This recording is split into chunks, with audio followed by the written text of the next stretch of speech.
যথাযোগ্য মর্যাদায় ঘিওরে উদযাপিত হয়েছে মহান বিজয় দিবস। ব্রাহ্মণের প্রতিনিধি আল মামুনের তথ্যচিত্রে বিস্তারিত।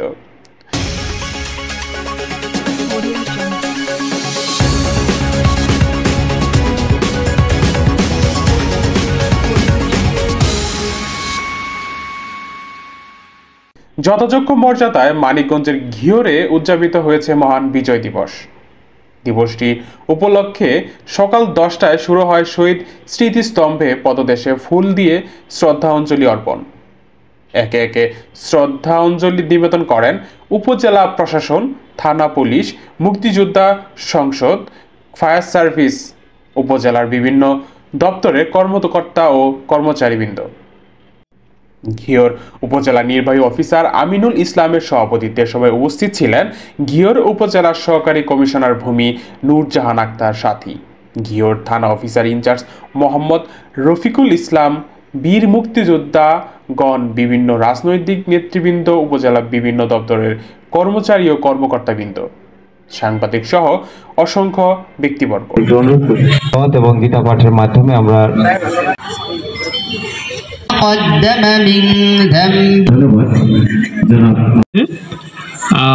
আমাদের বীর মুক্তিযোদ্ধা যারা রয়েছেন তাদের সংবর্ধনা এবং তাদের উপলক্ষকে কেন্দ্র করেই আজকের এই আলোচনা সভা। প্রতি বছর আমরা আসলে যতটা বিস্তৃত কলেরবে প্রোগ্রামগুলো করে থাকি, এবছর সঙ্গত কারণেই সরকারের সিদ্ধান্ত,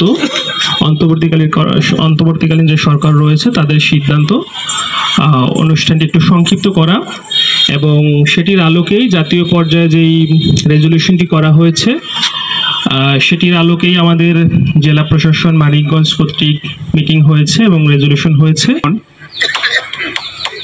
যে স্বাধীনতার প্রক্রিয়াটা 1952 সাল থেকে ভাষা আন্দোলনের মাধ্যমে এটা সূত্রপাত এবং চূড়ান্ত বিজয় আসে 16 ডিসেম্বর 1971 সাল। এই স্বাধীনতা যুদ্ধে তখন সর্বস্তরের জনগণ যেভাবে ঝাঁপিয়ে পড়েছিল, যার যার অবস্থান থেকে যার যতটুকু করণীয় ছিল সে সর্বোচ্চটুকু করেছে এবং বিশ্বের ইতিহাসে এ ধরনের আত্মত্যাগ, স্বাধীনতার জন্য আরও অনেক দেশ স্বাধীন হয়েছে, কিন্তু স্বাধীনতার জন্য এ ধরনের আত্মত্যাগ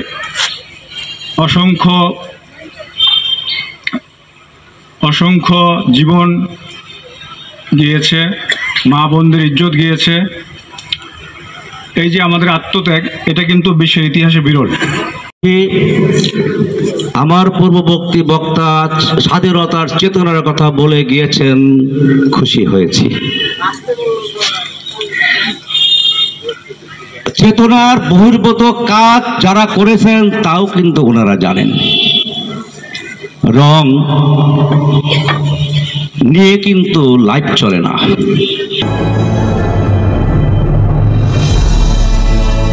আপনারা দেখছেন অগ্রযাত্রা টেলিভিশন।